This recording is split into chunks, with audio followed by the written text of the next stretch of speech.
이어서 진행하겠습니다. 그래서 구성원리 부분만 빠르게 진행을 하면, 제가 아까 그랬잖아요. 모범답안을 왜 절대 제시받으면 안 되느냐, 그거에 대해서 이제 말씀을 드리면 이거예요. 우리는 하나의 주권자로서, 한 사람의 사람으로서 나잖아요. 나. 근데 나라는 개념은 좀 여러 가지 나가 있어요. 그러니까 제일 크게 저는 이걸 딱 두 가지로 나눠버리는데, 개인으로서 나가 있고 어떤 공동체에 속한 나가 있어요. 공동체에 속한.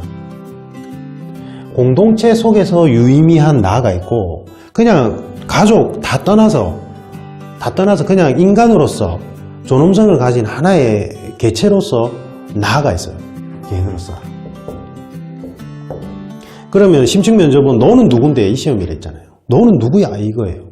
그럼 너는 누구야는 나는 누군가로 바꿔야 돼요. 내가 예상 질문을 만들려면 심층 면접에서 나는 누구야?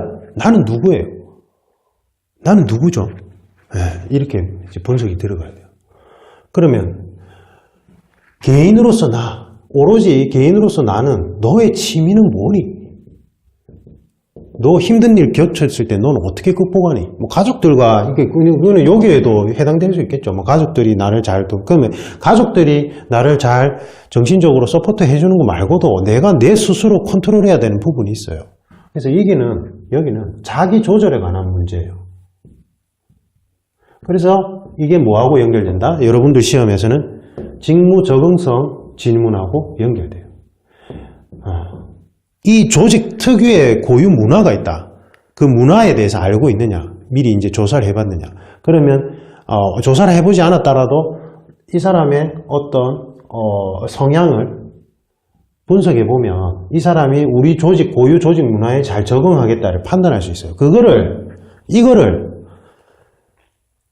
면접관이 즉석에서 하기에는 정보가 부족하기 때문에 인적성을 미리 사전 진단 도구로 넣은 거예요. 이 부분 때문에.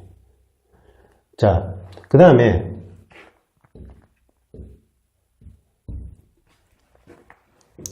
보세요.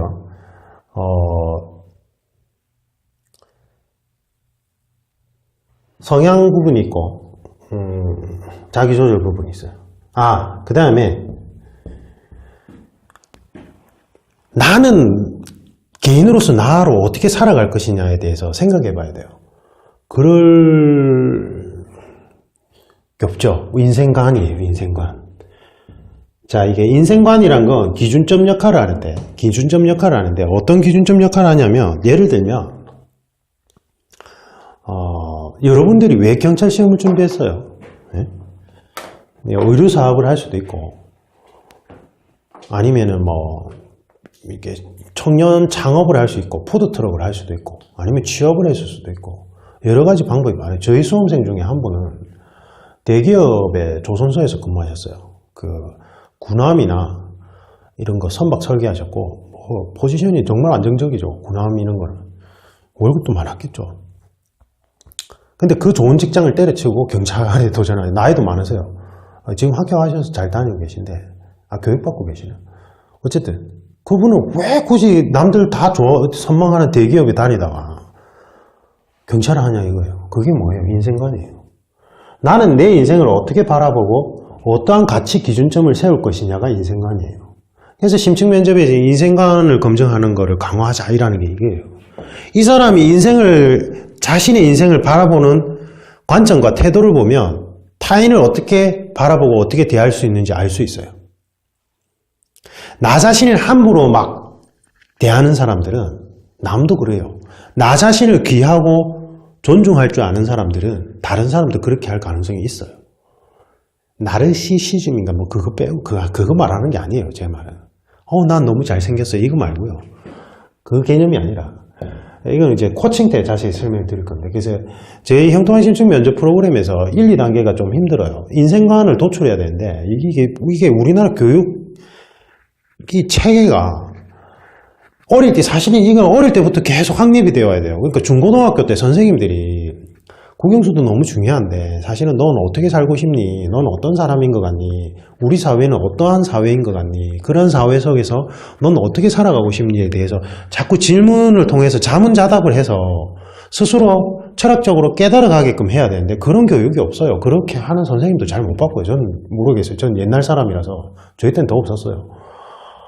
요즘은 계시겠죠. 요즘 뭐 젊은 선생님들 그럴 수도 있는데 이게 아쉬워요. 그러니까 여러분들이 나이가 20대 뭐 초중반 30대 40대도 있었어요. 저희 수험생 중에 잘 다니고 계세요. 40대 초반 그분도 오셔가지고 이거 뽑아내는데 힘들어 하셨어요. 그 정도 연륜이 있는데도. 그러니까 이거는 힘들어요. 그리고 내가 내 자신을 보는 게 힘들어요. 그래서 이게 제일 중요합니다. 그래서 여기에 여러분들 개인 파트 있죠. 여러분들 경찰 시험에서 개인 파트에서 고위 직군들이 들어와서 개인 파트에서 이걸 검증하는데 그게 잘못됐다 했잖아요. 원래 프로그램 설계는 어떻게 되어 있었냐면 개인 파트에서 이러한 인생관이나 인성, 성향 부분을 검증하는 거는 팀 동료가 될 실무진들이 면접관으로 투입돼야 돼요. 그렇게 설계가 돼 있었어요. 근데 이제 고위 직군들이 이제 들어오잖아요. 고위 직군들이 들어오면요. 세대가 다르기 때문에 눈높이가 달라져 있어요. 안 그렇겠어요? 고위 직군들이 원하는 인재상이 있고 실무진들이 나의 팀 동료로서 원하는 인재상이 있어요. 성향적인 부분이요. 그러니까 차라리 고위 직군들이 원래 설계는 어떻게 되냐면 집단 파트는 철저하게 능력 검증 위주로 가요. 집단 파트는 사실은요. 그래서 집단 파트에서 검증되는 요소들 이 사람이 얼마나 능력이 있느냐 잠재 능력이 있느냐는 오랫동안 근무하신 고위 직군들이 해안을 가지고 있단 말이에요. 그래서 그걸 검증하고 개인 파트는 사실은 경찰의 개인 파트는 실무진이 들어와서 내 동료가 될 내 후배가 될 예비 경찰관들이 어떤 성향을 가지고 있고 자신의 인생을 어떻게 바라보고 있고 자기 조절을 어떻게 할 수 있는지에 대해서 검증하는 게 더 바람직해요. 원래 그게 맞아요. 그래서 NCS 기법에서는 그렇게 돼 있고 다른 데는 그렇게 안 되는 데도 많아요. 근데 그게 맞아요. 맞죠? 논리적이잖아요. 맞죠? 이건 제 주장이 아니에요. 논리적으로 그렇게 돼야 된다는 거예요. 그 다음에 그러니까 보세요. 면접 강사분들 중에 무료 설명회 때 이게 얘기하는 분들 계세요. 이 경찰 면접이 어떻게 구성이 되어 있고 과학적으로 어떻게 만들어졌고 이게 어떻게 사실은 운영돼야 되는지에 대해서 얘기하는 분이 계시던가요?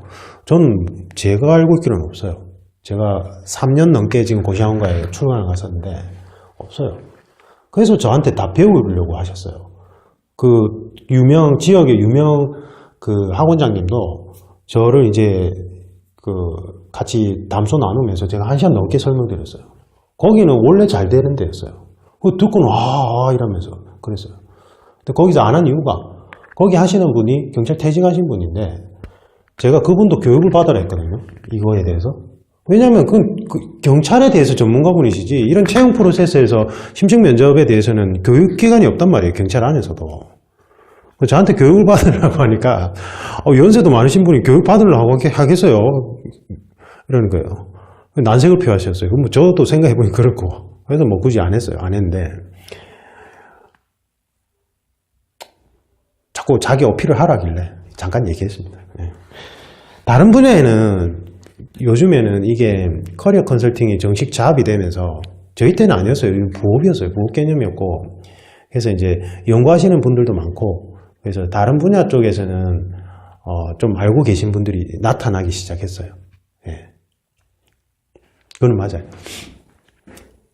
그 다음에 공동체 속에 나가 있죠. 그럼 공동체 속에 나는 포지션이 어떻게 되냐면 대한민국 국민으로서 국가에 속하고 이제 여러분들은 경찰이 되면 경찰 조직원으로서 그 다음에 중간자로서 그러니까 나는 아이의 아빠 또는 아이의 엄마인데 경찰 신분이야.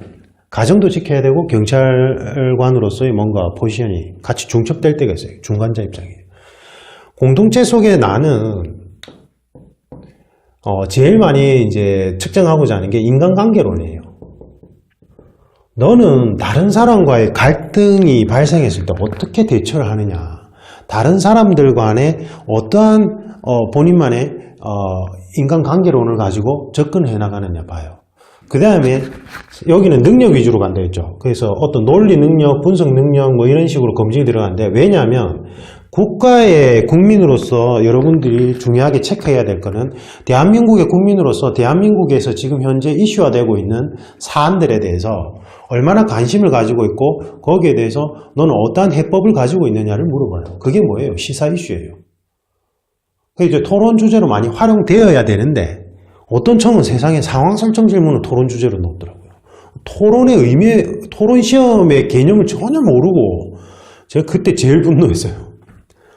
그래서 상황 설정 질문을 주니까 토론이 돼요. 그게 토론이에요. 토론이란 건 갈등적인 요소가 있는 논제에 대해서 서로 간의 입장을 합일점을 찾아가는 거예요. 아니면 어떤 해결책이 없는 난제에 대해서 서로 간의 아이디어를 도출해서 난상 토론을 통해 가지고 합리적인 대안을 도출해 나가는 게 토론이고 토론 시험의 목적이에요. 토론 시험이에요, 그게. 근데 토론 주제로 세상의 상황 설정 질문으로 예를 들면 선배하고 할머니가 무단횡단한다. 너 어떻게 할래? 이게 어떻게 토론 주제가 되냐고요. 말이 돼요, 그게. 그래가지고는 토론이 진행 안 되니까 내보냈다는 뭐 그런 썰도 있던데, 어느 청에. 제가 그랬어요. 저번 영상 때 그렇게 하지 말라고. 다 인생 걸고 거기까지 올라온 수험생들이라고. 본인이 경찰관이든 아니든 선배든 아니든 제대로 연구하고 교육받고 면접 진행하라고.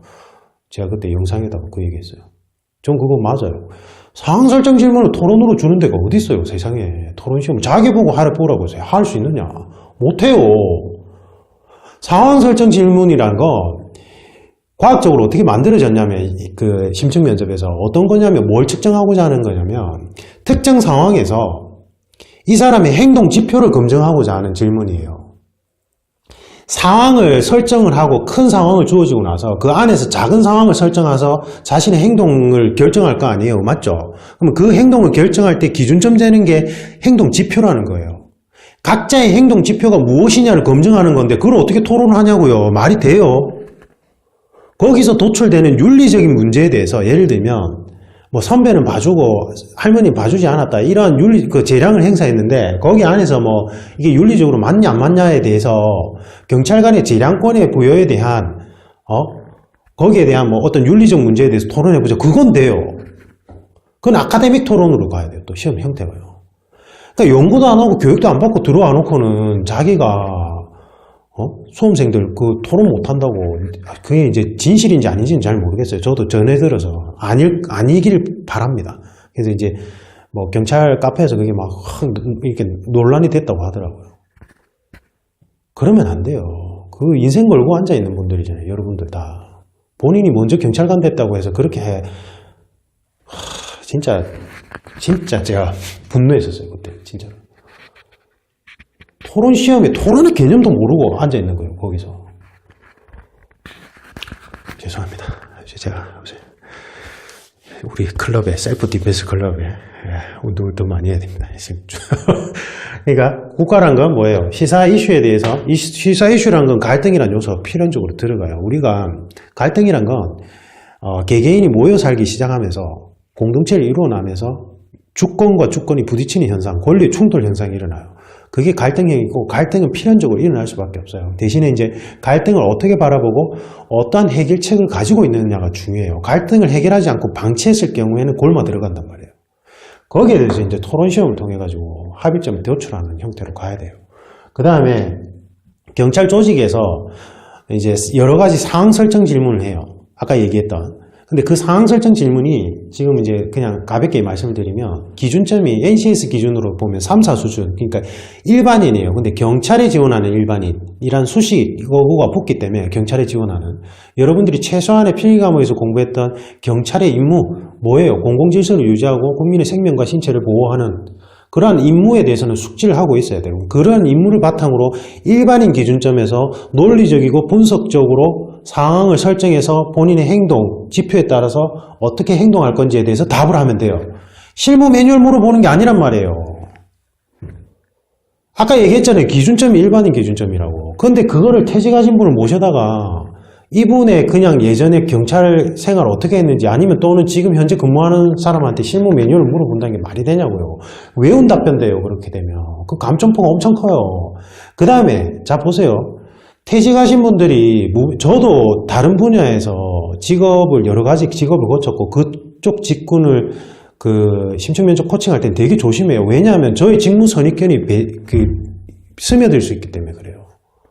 그러면 예를 들면 퇴직하시거나 아니면 중간에 나오신 분들은 본인만의 노하우라는 게 있는데 그 노하우라는 거는 본인만의 가치 기준점이 반영된 거예요.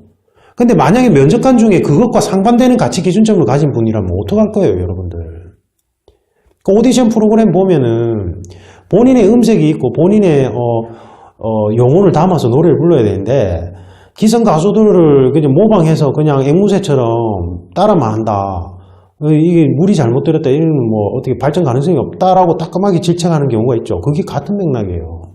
직무 선입견이란 건 되게 조심해야 돼요. 그거 감점포가 엄청 커요.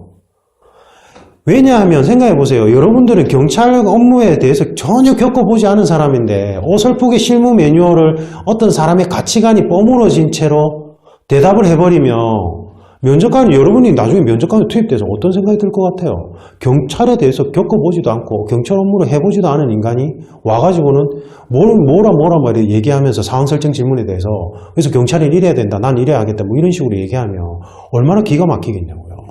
그게 그리고 그 면접관의 가치 기준점과 상반되는 직무 가치관이라면 어떡할 거예요? 되게 위험해요. 그래서 제가 실무 매뉴얼 절대로 모범 답안식으로 학원가에서 가르치지 말라고 했어요.